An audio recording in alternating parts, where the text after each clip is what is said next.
मित्रांनो, आज आपण आलो आहोत परभणी जिल्ह्यातील प्रसिद्ध देवस्थान, नवसाला पावणारे देवस्थान तिरझरा या ठिकाणी. चला तर पाहूया मग तिरझरा येथील ओंकारेश्वर मंदिर. चला या इकडं.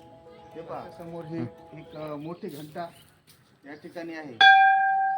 या ठिकाणी भक्तगण येऊन घंटा वाजवितात. ओंकारेश्वराचं दर्शन वाच का.